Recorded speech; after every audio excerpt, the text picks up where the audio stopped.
शादीशुदा लोगों को एक बड़ी सीख देने वाली हूँ।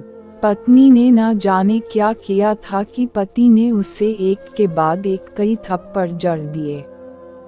हमेशा हर सिचुएशन को शांति से हैंडल करने वाली पत्नी भी इस बार इतनी अशांत हो उठी कि उसने अपनी चप्पल ही निकालकर पति की ओर दे फेंकी। चप्पल पति के बालों को छूते हुए निकल गई। ये किस्सा यहीं पर खत्म हो सकता था, मगर पति ने इसे अपनी मर्दानगी का विषय बना लिया और बात बद से बदतर होती चली गई। रिश्तेदारों ने भी आग में घी का काम किया। किसी ने कहा, जो औरत अपने पति को चप्पल से मार सकती है वो ना ही तो वफादार हो सकती है और ना ही पतिव्रता। ऐसी औरत परिवार ही नहीं पूरे समाज पर कलंक की तरह है। बीवी के पक्ष वाले कहा पीछे रहने वाले थे।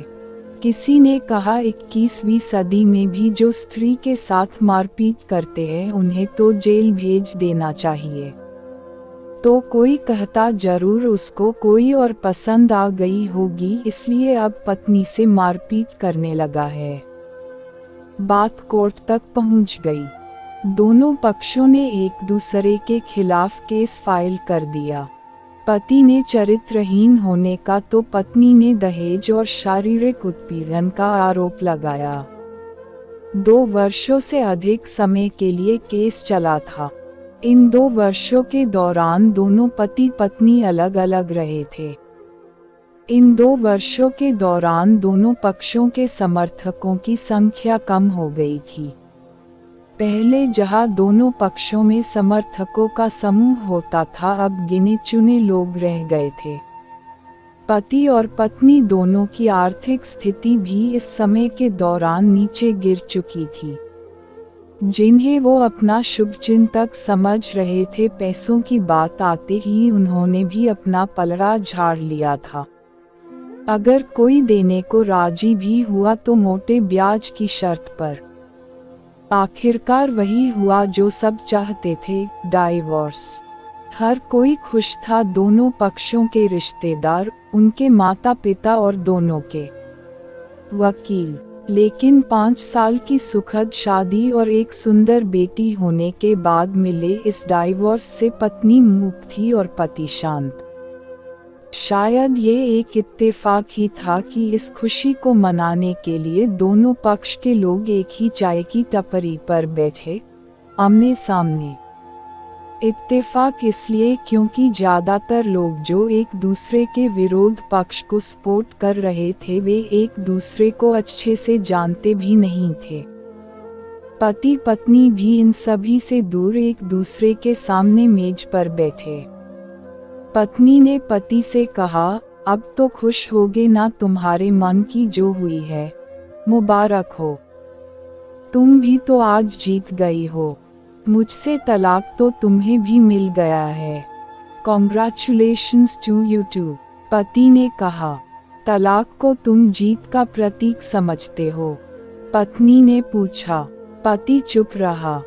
थोड़ी देर की शांति के बाद पति ने कहा, मुझे तुम्हें 5 लाख रुपए अभी और हर महीने 8,000 देने का आदेश है। अभी मेरे पास पैसे नहीं है, इसलिए हमारा मतलब मेरा जो सिटी में फ्लैट है उसे तुम्हारे नाम कर देता हूँ। पत्नी बोली, लेकिन उस फ्लैट की कीमत तो 18 लाख की है। हाँ, लेकिन हमारी बेटी तुम्हारे साथ है और आगे जाके उसके खर्चे भी बढ़ेंगे, तुम्हें थोड़ी आसानी होगी। पति ने कहा, नहीं नहीं, मुझे सिर्फ 5 लाख ही देना और तुम हर महीने 8,000 तो देने ही वाले हो, मैं मैनेज कर लूंगी। अगर 5 लाख नहीं है तब भी कोई बात नहीं। पत्नी बोली। दोनों फिर से शांत हो गए। पति सोचने लगा, कितनी भोली और समझदार है ये औरत जो कुछ समय पहले तक मेरी पत्नी थी और अब अनजान। ये वही है जो कम से कम खर्चे में घर चलाती और पैसे बचाकर मेरे जन्मदिन और बर्थडे पर हमेशा मेरे लिए नए कपड़े खरीद लाती। कभी बीमार भी हो जाती तो पैसे बचाने के लिए मुझे मालूम न होने देती और घरेलू नुस्खों से अपना इलाज कर लेती, मगर घर में कोई और बीमार होता तो तुरंत डॉक्टर के पास लेकर जाती। मेरी ही मति मारी गई थी, मैं ही अपनी झूठी मर्दानगी के चक्कर में इतनी बड़ी गलती कर बैठा। पत्नी के दिमाग में भी उथल पुथल चल रही थी, अभी भी वैसा का वैसा ही है, पहले भी खुद से ज्यादा हमारे बारे में सोचता था और अब भी वही कर रहा है। ये वही आदमी है जो मुझे एक्सीडेंट से बचाने के लिए खुद मोटरसाइकिल के आगे कूद पड़ा था और अपनी उंगली तुड़वा बैठा था। पता नहीं कौन सी मनहूस घड़ी में झगड़ा कर बैठी। पति ने मौन तोड़ते हुए पूछा, अब तुम्हारे कमर का दर्द कैसा है? ज्यादा तकलीफ तो नहीं होती? पत्नी हल्का सा मुस्कुराए और बोली, अभी भी होता है, अब तो पेट में भी क्रैम्स उठते हैं।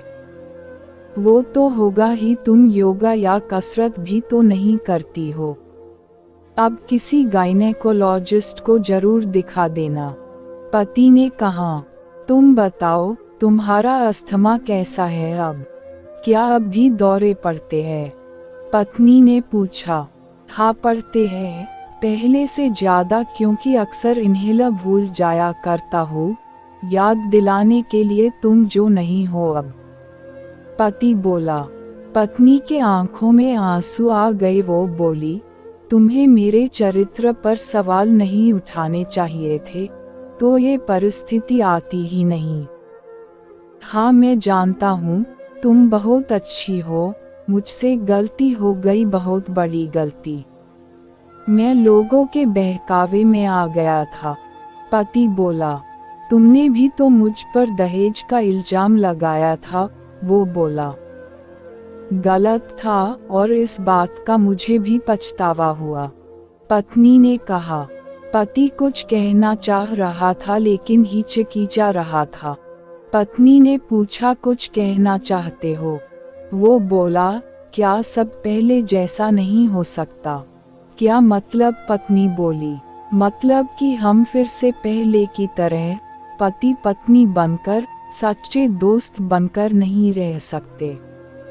पति बोला, पर ये डाइवोर्स के पेपर दिखाते हुए पत्नी ने कहा, फाड़ देते हैं। पति ने अपने पास रखे डाइवोर्स के पेपर फाड़ते हुए कहा। पत्नी ने भी अपने पास रखे पेपर फाड़ दिए। सभी हैरान थे, वकील, रिश्तेदार और माँ बाप। पति पत्नी दोनों एक दूसरे के हाथ में हाथ पकड़े अपने घर की तरफ चले गए। दोस्तों, ये कहानी उन हर पति पत्नी के लिए बड़ी सीख है जो छोटी छोटी बातों पर लड़ते हैं और इन झगड़ों को बड़ा बना के अलग होने का डिसीजन लेते हैं। प्यार और झगड़ा तो एक सिक्के के दो पहलुओं की तरह है, दोनों को स्वीकार करना होगा, तभी ये पवित्र रिश्ता उसकी मंजिल तक पहुंच पाएगा।